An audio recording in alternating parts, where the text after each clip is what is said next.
সাঁতার শিখতে হলে ভয় পেলে তো চলবে না, যেন ডুবে না যাও সেজন্য তো কলা গাছের ভেলা আছেই।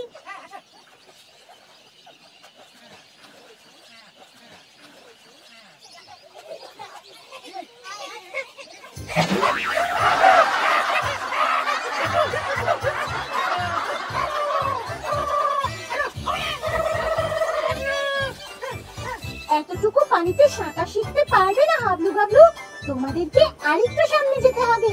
শোনো, ওই ভেলাটা গিয়ে ধরো।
ফেসবুকে ফলো করো এবং ইউটিউবে সাবস্ক্রাইব করো দুরন্ত টিভি।